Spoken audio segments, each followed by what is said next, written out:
colita de rana. Medicina en tu idioma.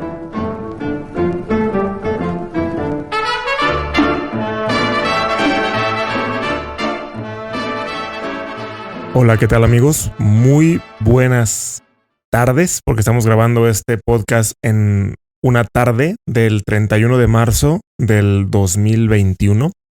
Y para platicarles que pues estamos ahorita a la mitad de la Semana Santa. Es una semana pues un poquito diferente a lo que habíamos estado acostumbrados, porque es una Semana Santa que estamos todavía en pandemia. O sea, aún no hemos salvado o aún no hemos brincado el riesgo completo. De hecho, que aunque nuestro semáforo actualmente en Jalisco sea un semáforo que ya lo pusieron verde, pero como las aguas del Chavo del Ocho se siente como naranja, aunque probablemente estamos en rojo, pues es un semáforo que independientemente del color que esté, nosotros tenemos que seguirnos cuidando.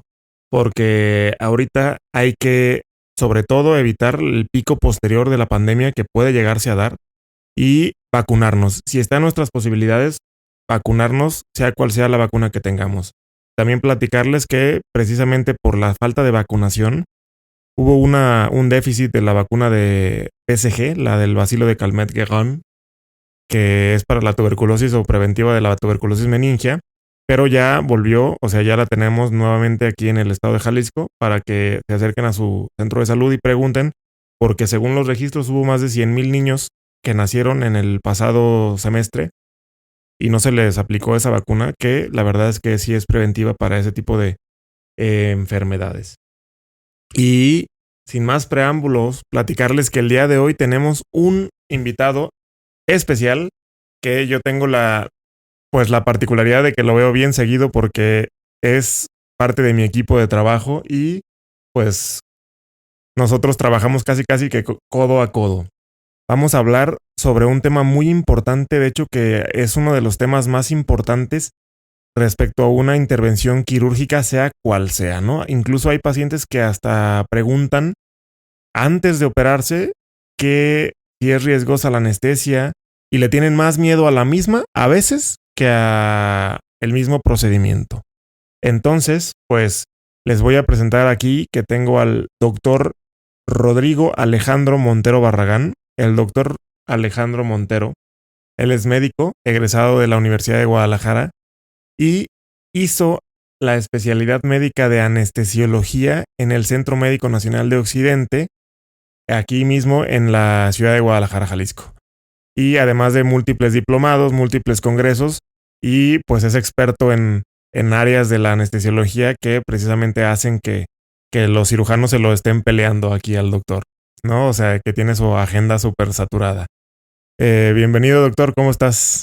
Muy bien, muchas gracias, doctor Osvaldo Araujo, por la invitación a este espacio que originalmente fue creado para expertos, pero pues yo ya me colé y vengo aquí a platicarles de la anestesia un poquito.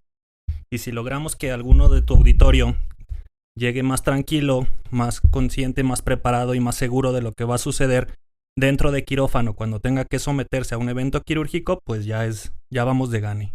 Claro, ese es el objetivo. El doctor siempre los aliviana de una manera bastante jocosa, bastante divertida y además que pues los hace entrar en confianza. Y pues miren a todo el auditorio, el proceso de anestesia es un proceso que no es muy viejo, o sea, antes, como, bueno, ya platicaremos en un futuro del proceso quirúrgico, pero antes los cirujanos eran incluso hasta cierto tipo artesanos porque los médicos eran los médicos clínicos los que hacían diagnósticos, los que estudiaban, se metían a investigar, etcétera.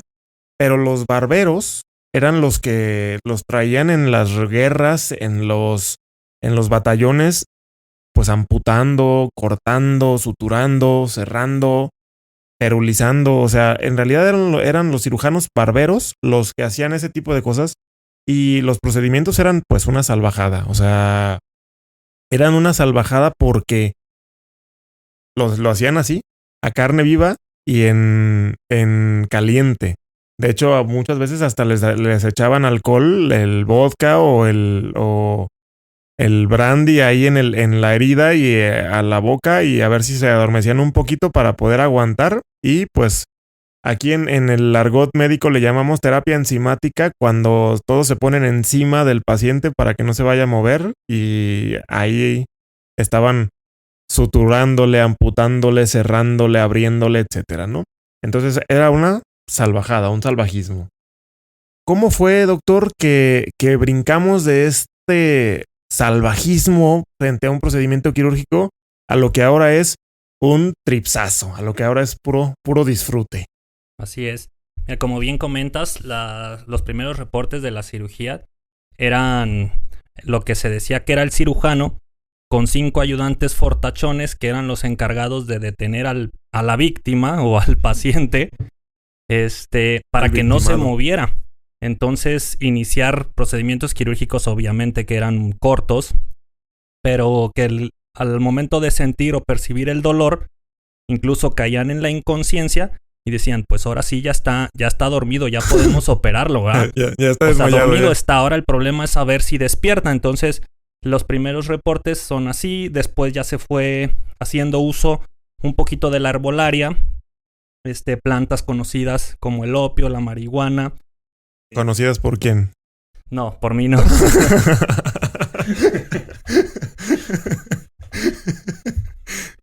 La mandrágora y plantas medicinales de la herbolaria, que finalmente pues no se sabía si esa planta qué concentración tenía de esta sustancia que les iba a ayudar.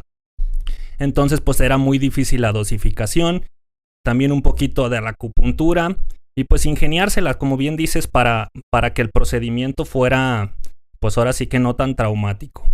Entonces ahí, o sea, prácticamente era empírico, o sea, échale un poquito de dosis de esto y ver si se duerme ya, si no le duele y ahora a ver cómo despierta, como dices, ¿no? O sea, si despierta o cómo despierta. Y bien, si le dolía, pues aunque sea que no se acordara del estado que se conseguía con estas drogas. Posteriormente ya se fue haciendo uso de sustancias un poco más específicas como el éter, el cloroformo, que se utilizan pues como en esponjas o almohadas empapadas para que a la hora de inhalarlos caigan en ese estado de inconsciencia y se puedan realizar los procedimientos. El famoso trapito, ¿no? O sea, ahora que mencionabas lo de Semana Santa, incluso hay reportes de que Jesucristo, la esponja que le acercaban de vinagre, según era de vinagre, pero contenía un poquito de estas hierbas para ayudarle un poquito con esa anestesia o analgesia de la crucifixión. Híjole, o sea, porque entonces Dios o Jesucristo no sufrió tanto en la cruz.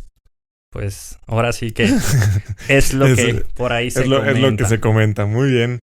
Pues interesantísimo, la verdad es que usamos temas y usamos medicamentos muy importantes y pues como decía mi madre, la verdad es que la mayor parte de las medicinas provienen de algún lado, ¿no? Y muchas veces de esos lados de los que vienen de plantas medicinales y vienen de otros orígenes. Entonces, pues aquí yo creo que primero podemos iniciar definiendo, ¿no, doctor? ¿Qué es anestesia? Sí, un poquito antes, como comentas, es importante recalcar que esto de la anestesia, uno se imaginaría que ha existido siempre, porque si no, pues ¿cómo le hacemos? Y no, es una ciencia que es moderna. Los primeros reportes estos que te comentaba ya con la esponja o con un poquito, una esfera para hacer como un inhalador más elaborado, son de 1840. La anestesiología como ciencia y como escuelas a partir de aproximadamente los 1900. Entonces, son 120 años aproximadamente en que se empieza todo esto. Y uno se imagina y da terror porque entonces mis bisabuelos ni siquiera tenían acceso a una anestesia y si les pasaba algo, ¿cómo se iban a atender? Entonces esto realmente es muy nuevo y ha avanzado pues impresionantemente para que ahorita sea un procedimiento muy seguro. Y como te decía, antes no se sabía ni cuánta dosis tenía la plantita. Pues ahorita ya te dan el ámpula con la dosis en miligramos, que ya sé por kilo cuánto le voy a poner. Y pues llega un punto que es tan segura que hasta yo puedo dar anestesias. Ya se puede calcular completamente, o sea, ya tomándonos en cuenta del peso y todo eso. Sí, ya. Pero fíjate, qué interesante, ¿no? Que probablemente al papá de mi abuelo, pues él no le tocó. Entonces, cuando algo le pasaba, ahora sí que véngase, vamos a curarlo ahí, échale alcohol, échale que la planta y tal cual, ¿no? Entonces, ¿cómo definiríamos nosotros la anestesia? Etimológicamente, y es sin sensibilidad, ¿no? Entonces vamos a crear nosotros un estado en el que el paciente no tenga sensibilidad para poder realizar entonces sí un procedimiento sin que haya estímulo doloroso. Sin que haya dolor. Entonces, fíjate que ahorita que hablabas de la historia un poquito, me acuerdo que uno de mis maestros de anestesiología, nos habló de uno de los primeros, o que se considera uno de los primeros anestesiólogos, y era Edward Morton. Se pelean. Eso nos metemos en temas complicados porque unos años antes de Morton ya hubo otro doctor que lo había hecho, pero él fue el que más lo publicó. Entonces no sabemos bien quién es nuestro padre fundador, pero pues a los dos les agradecemos por igual. Es el que se me quedó grabado porque hay un actor que se llama Edward Norton, que sale en películas así como la de Historia Americana X y así, pero es con N y este otro es con M. Buenísima esa película. Muy bien. Ahorita que dijiste sin dolor, o sea, sin sensibilidad, pero sin dolor.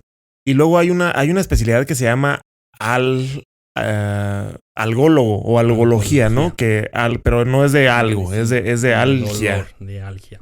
Entonces ya se va complementando los conceptos que involucran toda lo del anestesiólogo, que es la sedación, la analgesia, la amnesia, la relajación muscular. Todo esto en conjunto pues hace que tengamos un adecuado plano anestésico para que, como dices, en vez de ser un evento traumático, sea un evento placentero. Hasta placentero puede ser, ¿no? Tan es así que los medicamentos tienen que ser controlados y tienen que ser súper, pues, regulados para que no cualquiera los pueda conseguir. Porque ahorita la siguiente pregunta que yo te iba a hacer era, ¿qué medicamentos se usan? Pero medicamentos, platicarles que pues no se pueden conseguir tan fácil. De hecho, para todos aquellos junkies que nos escuchan y que están ahí tomando nota de qué es lo que se usa, pues no tan fácil se utilizan y no tan fácil y no son nada seguros, ¿no? Porque sí hay quien le puede echar el guante a estos medicamentos y pues no le va tan bien. ¿Qué medicamentos generalmente se utilizan en la anestesia? ¿O cuáles son sus derivaciones? Así es. No vamos, como dices bien, a mencionar nombres para que no haya quien se lance ahorita al santuario a buscarlos. Al santuario. Pero a los que no son de Guadalajara, les platico que la zona del santuario es una zona famosa porque venden medicamentos pues a granel. O sea, es una zona que es famosa porque se venden medicamentos a granel, incluso a veces hasta sin necesidad de otras recetas o de notas médicas. Entonces, es por eso que eso es algo local aquí. Pero, ¿qué medicamentos usamos? Pues vamos a hablar de familias. Usamos sedantes, inductores del sueño, relajantes musculares, analgésicos potentes, incluso gases inhalados para mantener una anestesia. Y pues obviamente anestésicos locales. En general son los medicamentos que más utilizamos para en conjunto lograr que el paciente esté en las mejores condiciones para una cirugía. ¿Cuál es la diferencia entre la anestesia general y la anestesia local, doctor? La anestesia podemos dividirla en local, regional y general, más o menos, en tres grandes grupos. Local te pudiera yo decir que si yo me corto el dedo, me aplican directamente ahí anestesia para que se entuma esa parte que me tienen que suturar y nada más. Y todo lo demás está despierto. Todo lo demás está intacto.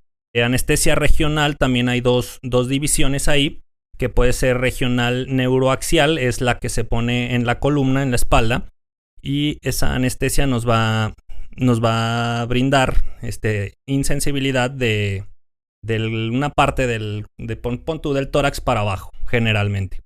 Y ya la anestesia general va a ser, por un decir, es un coma general farmacéutico controlado. Inducido. Que va a perder el paciente toda su conciencia, sus facultades para respirar con automatismo, y nosotros vamos a tener el control de todas esas variantes con medicamentos, máquinas y monitores. ¿Y la sedación, doctor? Y la sedación, ¿qué es? Pues también podemos hablar como que de una escala de sedación, ¿no? Porque sedación te puedo yo decir que es desde ansiolisis. ¿Cómo se definiría sedación? Para los que no somos médicos, y ansiolisis es una... Ajá. sedación podemos decir, te digo, desde una sedación leve para que el paciente entre tranquilo. Si estaba muy nervioso, nada más entra tranquilo. Pero hay procedimientos como los oculares en el que el cirujano te dice, yo necesito que él voltee para arriba, para un lado, para el otro. Entonces es una sedación consciente. Hay otros procedimientos. Como relajarnos nada más. Relajarnos, estar en un plano más a gusto. Y también hasta el punto de la sedación inconsciente en el que yo me dormí y no supe ni a qué horas me operaron. Y hay el atarantamiento, que también estás medio despierto pero medio dormido, y también eso pudiera ser sedación, ¿o qué es? Te la compro. Sí puede ser una sedación, porque incluso si no es continua, pues a lo mejor en los puntos claves, cuando te van a infiltrar el anestésico o en los puntos más dolorosos, te ponemos más sedación. Y en los puntos en los que ya estás totalmente insensible de lo que te están operando, pues ya te puedo dejar un poquito que estés más reactivo. Entonces, ahí aplica lo que me comentas. Y hay algo que todos le tienen miedo también, y que de hecho se ha usado para varias, pues no quiero decir aprovechamientos, pero sí para sacarnos la sopa cuando estamos en un plano, pues yo no sé si de atarantamientos, si de relajación, si de qué, pero es el famosísimo suero de la verdad. ¿Eso se usa siempre, doctor? ¿O qué es el suero de la verdad? Bueno, en sí el suero de la verdad, que no sé cuándo, hace cuánto se haya usado, era lo que era el pentotal sódico, que es un medicamento que realmente pues desinhibe y hasta la persona más seria empieza a hablar, ¿no? Ahora, no está comprobado que lo que se diga sea la verdad. No dicen entonces, la verdad. Dicen habla nomás. No es el suero de la verdad. Actualmente sí se utilizan medicamentos sedantes o inductores que desinhiben y empieza, como te digo, el paciente que estaba nervioso, el paciente que estaba serio, empieza a reírse y a contar chistes. Yo creo que es más el suero de la mentira, porque es el momento de la cirugía en el que nos dicen, les vamos a matar un cabrito, les vamos a hacer una carne asada, o qué botella quieren que les traiga, y eso nunca llega. Entonces yo creo que es el suero de la mentira. Pero al anestesiólogo no le llega. Pero la verdad es que sí son medicamentos que desinhiben, relajan, y es cuando empieza el paciente a entrar en plano más desinhibido, y puede sí un poquito estar más parlanchín. Oye, ¿y la famosa raquia? ¿Qué es la raquia? ¿Es lo que tú llamabas así como tipo regional? O sea, la anestesia regional. Y esa también, fíjate, la primera anestesia regional o raquia también está por ahí del 1900. O sea, antes no sé. El término bien es bloqueo, ¿no? Me operaron con bloqueo neuroaxial, que pues es un poquito complicado, pero se refiere al eje donde está el sistema nervioso central, que se bañan las raíces nerviosas de la médula espinal, pero estamos hablando colita de rana en tu idioma, entonces lo dejamos de lado. La raquia, nos dicen a nosotros, ¿me va a poner la raquia? Estrictamente sí, porque vamos a colocar un anestésico local en el espacio donde está el líquido cefalorraquídeo y vamos a bañar los nervios de la médula espinal para perder la sensibilidad. Entonces, estrictamente sí existe la raquia, pero le vamos a decir bloqueo o anestesia neuroaxial. Muy bien. Yo cuando estamos en la consulta y que me preguntan, oiga, ¿cuáles son los riesgos de la anestesia? No, ¿cuáles son los riesgos de la cirugía, doctor? Me pregunto. Pues yo les digo que hay muchos riesgos. Cada procedimiento quirúrgico, ninguno está exento de riesgos, y todos los procedimientos médicos, pues es difícil, o de hecho en ninguno se ofrece ninguna garantía como tal, porque el cuerpo humano es muy cambiante. Pero les platico que incluso sin necesidad de que yo toque al paciente, hay riesgos. Entonces, doctor, cuando yo someto a una persona a un procedimiento o a un anestésico, ¿el paciente puede generar alguna reacción adversa o alguna alergia? Sí, aquí la pregunta es del paciente es, ¿me puedo morir?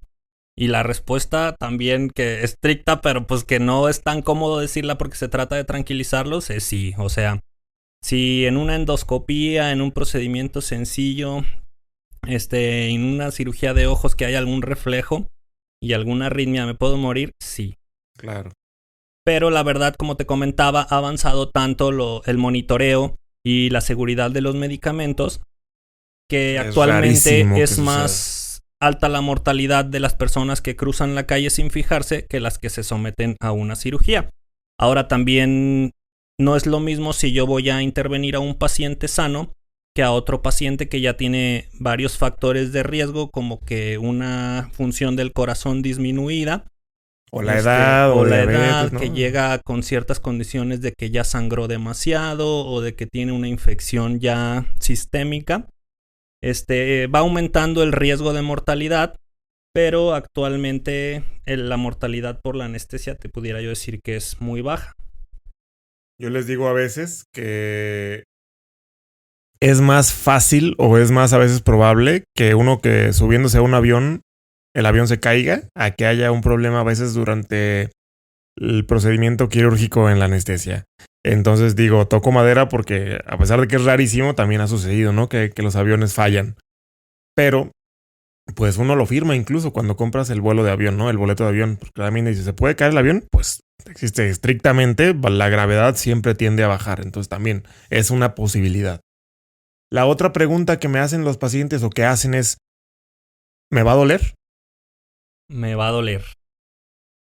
Digo, generalmente, pues ya sería dolor más o menos postoperatorio. Es raro que durante la cirugía se presenten esos estímulos dolorosos porque precisamente se trata de inhibir esos estímulos. O me va a doler quizá, pero cuando me duelan no me voy a acordar, ¿no? O sea, también eso es lo bueno de los medicamentos y de los fármacos que tenemos. Sí, porque de repente se refleja a lo mejor que ya está aumentando la frecuencia cardíaca y eso nos refleja que ya a lo mejor su inconsciente está percibiendo un poquito de estímulo doloroso. Y es cuando estamos nosotros monitorizando todo eso para suministrar más medicamentos. ¿Se pueden despertar a media de cirugía? Porque hay películas en eso, o sea, que de repente se levantan y están abiertos. Sí, se pueden despertar. Depende también aquí, como te comentaba, el tipo de anestesia, ¿no? Si yo nada más te puse una sedación, ellos dicen, me desperté a media cirugía. Pero a lo mejor era una sedación en el que en ese punto no era necesario que estuviera tan dormido. En una anestesia general es más complicado de que tengan esos... Bueno, se monitoriza todo eso para que no haya esos despertares que sí están descritos y que de ahí han surgido, como dices, películas y mitos, pero no. Tratamos de que todo eso esté monitorizado. Y si alguien se llega a despertar, también precisamente por eso están los relajantes musculares, ¿no? Sé que pues, o sea, yo ahí luego lo detecto y ya, pero no se puede mover, o sea, no se va a mover. No se va a mover, ni le va a doler, ni nada. Que son los 3 preceptos del anestesiólogo, que no se mueva, que no le duela y que no se muera. Eso es las 3 cosas por las que el anestesiólogo es tan importante en cualquier cirugía. Cuando nosotros estamos previos a someternos, ahorita tú hablaste de las comorbilidades o de las cosas que pueden llegar a tener algo de influencia en el proceso quirúrgico y anestésico, que es si yo estoy enfermo, si yo estoy grande, si yo estoy previamente operado, etcétera, ¿no? Que es la clasificación de ASA, ¿no? Es lo como ustedes los anestesiólogos ven luego a la gente y dicen, ASA 1, ASA 2, ASA 3. Sí es. Y entre más, como te decía yo, entre más factores de riesgo va aumentando más el grado, el número en esa clasificación que comentas y pues hay más riesgo de mortalidad o morbilidad asociada. Cuando yo estoy pues expuesto a sustancias como pues un alcoholismo crónico, como marihuana, éxtasis, tonsol, cocodrilo, ¿todo eso puede llegar a afectar mi anestesia?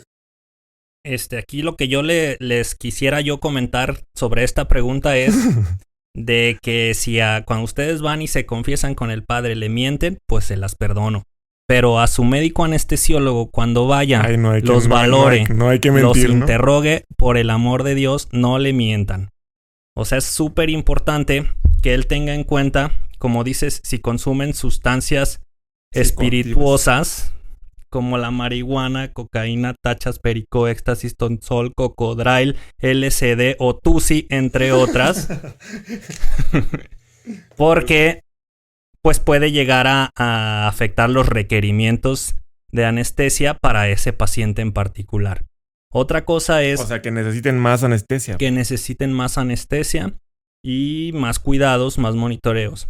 Otra cosa es de que me dijeron que no comiera y se me olvidó y me comí un gansito hace 1 hora, pero llevo 3 meses esperando mi cirugía, no le voy a decir al anestesiólogo. O sea, es muy importante que haya esa comunicación para que yo te diga, ¿sabes qué? Te voy a poner un medicamento y empezamos en 2-3 horas, pero lo más importante es que no te expongas en una cirugía a riesgos innecesarios. Aumenta un montón el riesgo innecesario, ¿no? ¿Qué pasa si como? ¿Qué pasa si comí? Me dicen, ¿y si me van a operar de la pierna, para qué quieren mi estómago vacío? Entonces, a la hora que hay pérdida de reflejos, disminución de la conciencia, puede haber algún vómito y broncoaspiración, que quiere decir que el alimento se nos va a ir a los pulmones y nos va a causar una complicación se pueden ahogar, muy ¿no? importante. Ahora, que me vayan a operar de la pierna y que vaya a ser de inicio una anestesia regional, no garantiza que va a haber alguna situación que te tengan que de emergencia dar anestesia general o intubar, y entonces ahí aplica lo de estar preparado ante cualquier situación. También los señores grandes de repente, no, mis dientes no se quitan. O sea, generalmente nos enfrentamos a muchas mentiras porque les da pena entrar chimuelos y nos esconden información de que sus dientes no son prótesis, de que no comieron, no tomaron agua. Entonces, lo que yo quiero hacer énfasis es confesarse con su anestesiólogo de todo para que su cirugía salga de lo mejor. El anestesiólogo no cuenta nada de lo que le dicen. Es información confidencial. Al menos... No hay anestesiólogos chismosos ni nada. No existe nada de eso. Entonces pues, hay que confesarnos, hay que decirle, o sea, fíjense, al sacerdote, al abogado y al médico son a las únicas personas a las que podemos confesarnos. Pues yo creo que al médico y al abogado es más útil, ¿no? Bueno, al abogado no tanto. Pero padre también, estamos en semanas. Esa es verdad, doctor. Muy bien. Cuando yo estoy dormido, ¿sueño? Sí, yo siempre les pregunto cuando despiertan, ¿qué soñaste? Y va a depender mucho de la situación emocional que el paciente esté atravesando en ese momento. La gran mayoría dicen, no, pues no soñé nada, ni cuenta me di, ¿no? Pero hay quien dice, o se despierta de plano llorando porque dice, es que vi a mi abuelita que se murió la semana pasada, ¿no? Y dices, ay, pues yo no quería yo quería que se la pasara a todo dar, pero pues su situación sentimental de ese momento pues no ayudó. Hay quien iba ir regresando de Dubái y dice, no, pues yo sentí que seguía en Dubái a todo dar. Pues qué padre.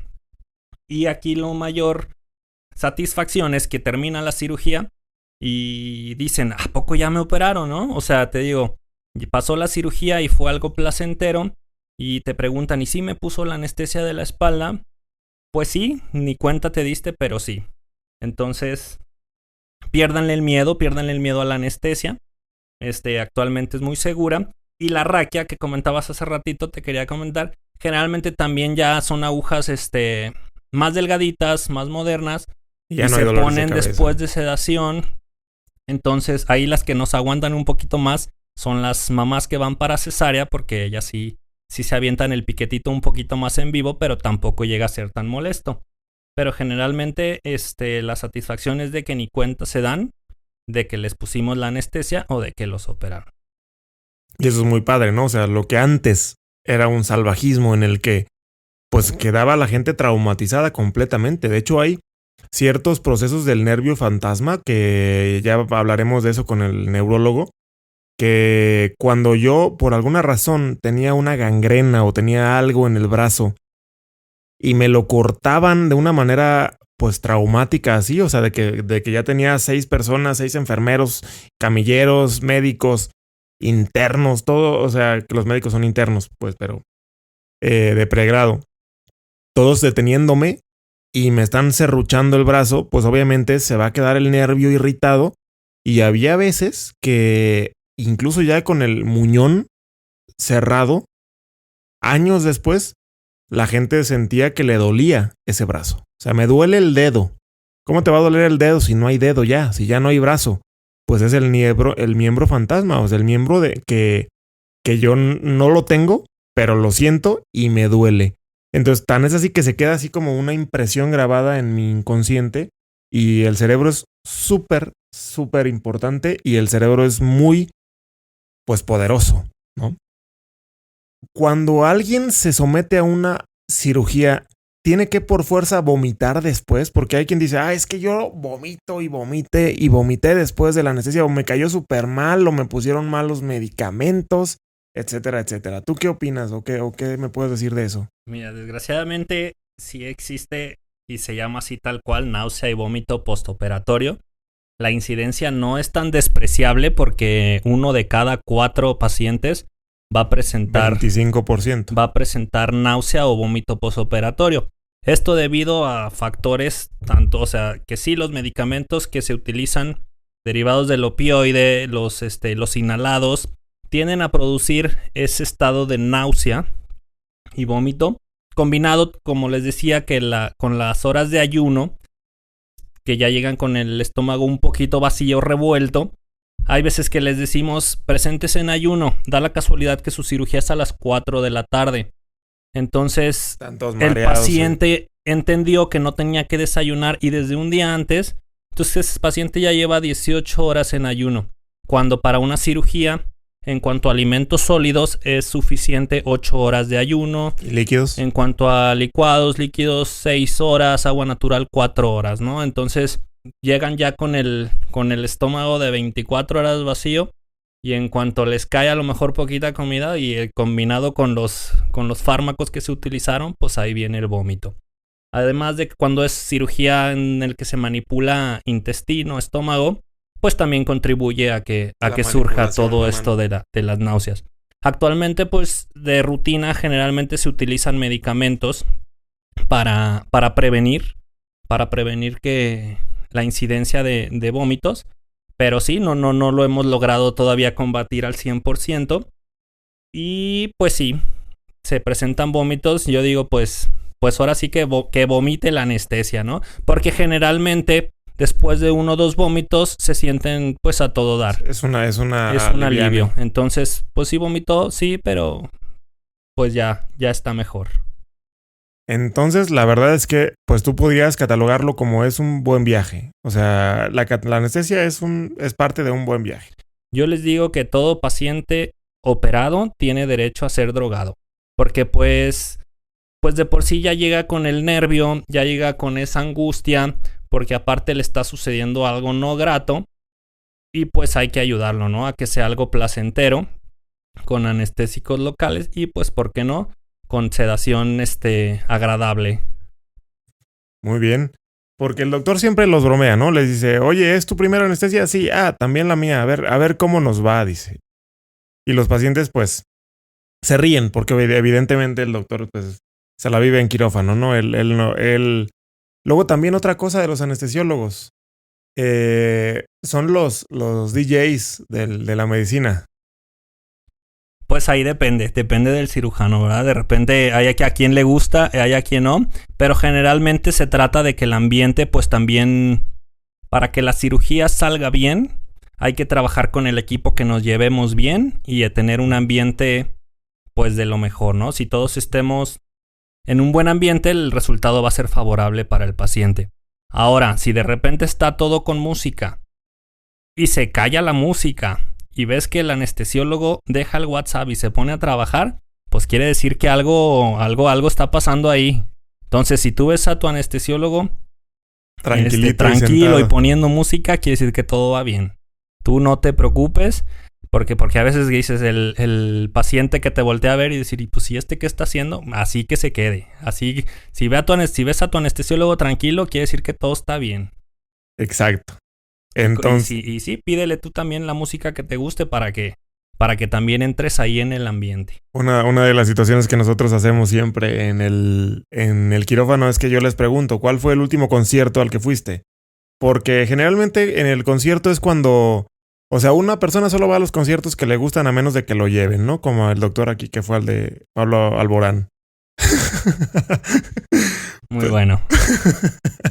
Pero uno va al concierto de la gente, de la música que más le gusta, entonces por eso les pregunto eso y hacen memoria y generalmente pues inician buenos procedimientos médicos, quirúrgicos, anestésicos con la música que más le gusta al paciente.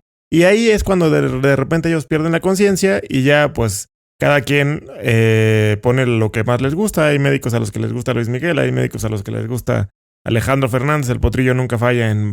Creo que la más la música más escuchada en todos los quirófanos, porque es como lo más genérico. Y pues de ahí en más, cada en gusto se rompen géneros. ¿Cómo ve, doctor? ¿Algo más que agregar? Pues la verdad es que la anestesia podemos hablar muchísimo de cada tema. O sea, podemos extendernos. Si yo quiero hablar de la morfina es anestésico o es solo analgésico. La morfina, bueno, depende de la dosis, pero sí llega a tener morfina es un derivado del opioide. Ajá. Que se le pone el nombre, pues como bien dices, por Morfeo, no sé cómo se les ocurrió, porque descubrieron que causaba un sueño profundo. Y entonces sí, la morfina es un analgésico potente, pero sí tiene propiedades de un anestésico. Otra cosa que decías que algo más, bueno, me preguntaste y me fui un poquito desviado del tema, de que si era importante que me confesaran las sustancias que consumen. Pues sí. Desde el tabaco, fumar no está chido. Hay que suspenderlo. Mínimo una semana antes de la cirugía. Sí, yo les digo, para que sea idóneo tienen que ser 3 semanas. Lo ideal es que lo suspendan para siempre. Pero sí, eso de fumar genera mayor producción de moco, mayor susceptibilidad a un broncoespasmo y que en el momento de tener que ventilarte, que hacer que respires en una cirugía, se complique. En cuanto a la marihuana, pues depende también la forma en la que se consuma. Generalmente la fumada, la inhalada, es la que más nos pudiera llegar a afectar por lo mismo de la irritación de la vía aérea, ¿no? Que hay mayor tos, expectoración. Como el tabaco, básicamente, ¿no? Ajá. Y pues lo demás de gotitas y en panqués, pues a lo mejor no, la verdad es que no nos llega a afectar tanto en la anestesia. Puede un poquito sí en el control del dolor postoperatorio porque puede requerir más, porque los receptores ya están un poquito ocupados con la misma sustancia. Y ya otras drogas más potentes como la cocaína, pues sí es importante, si fue un uso reciente o crónico, pues tienen más susceptibilidad a infartos y problemas cardíacos. Muy bien. Pues entonces es muy importante, te digo, la confesión con el anestesiólogo para que, pues, todos esos medicamentos que comparten hasta una raíz, pues no interfieran, ¿no? Como creo que hay ciertas drogas que también pueden llegar a compartir, ¿no? La heroína puede compartir ciertos receptores. Entonces compiten a la hora de los medicamentos y es por eso que se necesita mayor demanda de medicamentos. A nosotros que hacemos con el doctor aquí cirugía de nariz, pues nos preguntan mucho que cuál es la diferencia entre sedación y anestesia general. La diferencia sería principalmente que hay una intubación orotraqueal y un uso de medicamentos que son los relajantes musculares, que van de la mano porque hacen que pierdas tú el automatismo respiratorio. Y la diferencia es que yo tengo que colocar un tubo por tu boca a través de las cuerdas vocales a tus pulmones y una máquina o un ventilador mecánico va a estar respirando por ti. Y acá, cuando usamos sedación solamente, tú estás como en un sueño profundo, respirando solo, pero con inconsciencia, y eso va de la mano con la anestesia local, porque si yo estoy dormido y alguien llega y me mueve bruscamente, pues me voy a despertar. Pero si yo lo duermo profundamente y el cirujano ya entumió toda el área que se va a operar, pues ya no va a percibir ese estímulo de que lo movieron y no va a haber un despertar. Entonces, básicamente sería la diferencia. De las dos maneras se puede hacer. Las dos maneras son correctas, las dos maneras son, como les decía, seguras. Simplemente, pues los requerimientos, hay veces que no hay que ser tan invasivo. Incluso el sangrado disminuye. Cuando no es necesario, siempre preferimos no ser invasivos. Muchas veces también nos encontramos en la valoración que el paciente dice, yo no quiero que me intube, yo no quiero que toque mi espalda. Tengan conciencia que su médico les va a ofrecer lo que él considera que es mejor para ustedes.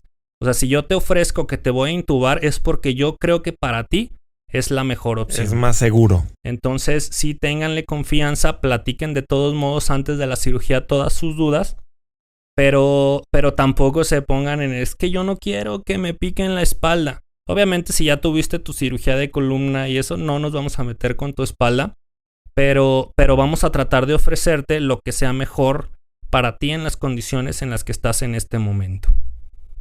Sí, y pues como yo les digo, o sea, yo hago cirugía de nariz y cuando hacemos una cirugía de nariz, pues el proceso quirúrgico, yo les digo que lo más incómodo pues es lo del suero que le ponen a uno, la canalizada en la mano. De ahí en más no hay ningún tipo de dolor o básicamente en cuanto se duermen, en cuanto les pasa al doctor el medicamento, el primer medicamento, ya se duermen y ya están hasta roncando. Y ya solamente agarran conciencia cuando ya están recuperados en casa o en la sala de recuperación o en la habitación. Entonces, pues sí, ahorita qué bueno que hablamos hace rato del término de Morfeo, porque justo el podcast pasado o el episodio pasado hablamos del insomnio, donde habíamos hablado de Morfeo, que es el dios del sueño. Entonces ahorita no es el personaje de Matrix, que también se llama Morfeo, es para los que han visto la película, pero pues es básicamente que gracias a la inducción del sueño que hace ese medicamento que le pusieron morfina a ese fármaco, ¿no? Y otra cosa que les quería comentar también es que en episodios o en épocas antiguas había un medicamento con el que anestesiaban la nariz. O sea, cuando había un cirujano de nariz antiguo, pues usaban la cocaína. Que la cocaína, como tal, es un medicamento estimulante, pero al mismo tiempo anestésico, ¿verdad, doctor? Así es. De hecho, el primer que te comentaba, la primera anestesia regional fue con inyección de cocaína en el eje neuroaxial. Entonces sí te digo, se han ido evolucionando las sustancias. Y otra cosa que hay que reconocer, que mucha esta evolución de la anestesia fue también en los dentistas, porque ellos fueron usando para extracciones dentales. Que a pesar de todo, yo creo que sigue siendo un salvajismo, ¿no? El de los dentistas. Y ahí fue donde empezaron a usar el óxido nitroso, conocido como el gas de la risa. Actualmente casi en desuso, todavía se llega a utilizar un poco, pero fueron así como utilizando diferentes técnicas hasta lo que hoy hemos conseguido. Otra cosa importante sea yo el monitoreo, ¿no? Porque antes era de que ver que el paciente no se me pongas morado. Y ahorita la verdad es que con el monitor, incluso ahora en la pandemia, todos conocen el oxímetro de pulso, este artefacto que se pone en el dedo y nos da el pulso, o sea, la frecuencia cardíaca y la saturación de oxígeno, que nos garantiza que casi con eso nos garantiza que nuestro paciente está en óptimas condiciones. Aparte pues del monitoreo cardíaco, que es como un electrocardiograma en tiempo real, que nos va a avisar si hay arritmias durante tu cirugía. Y de ahí en más, pues, que estás respirando bien, varios tipos de monitores, que la verdad, te digo... Pueden ser hasta tan específicos como monitoreos más... Han hecho que sea la anestesia muy segura, tan segura que les digo que hasta yo ya doy anestesias. Entonces, pues nos han ayudado mucho la tecnología en esta evolución. Pues es un temazo y la verdad es que de aquí podemos hasta cortar tela. Pónganme aquí en los comentarios, por favor. ¿Hasta cortar tela? Tenemos mucha más tela de dónde cortar. Se escucha mejor así. Pero pónganme aquí en los comentarios el tema de la anestesia que quieran ahondar y el doctor pues va a venir nuevamente, o sea, él ya promete volver. Porque pues al fin y al cabo nosotros nos estamos viendo bien seguido, ¿no? Entonces, ahí lo convencemos. Y él va a hablar o va a discutir más temas a profundidad. Pues ya estamos induciendo, yo creo, el sueño de muchos de nuestro auditorio. Entonces, si quieren, otro día seguimos platicando. Teleanestesia del doctor. Muy bien. Pues muchísimas gracias por estar aquí. Y les digo, coméntenme aquí, pónganle su pulgar hacia arriba. Y nos vemos pronto, de manera quincenal. Es aquí estos episodios. Compártanlos con sus compañeros, con sus amigos. Y si no les gustó, compártanos con sus enemigos y estamos en comunicación. Un abrazo. Esto fue Sana Sana, Colita de Rana. Si no sana hoy, sanará mañana. Sana Sana, Colita de Rana, y no sanas hoy, serás mañana.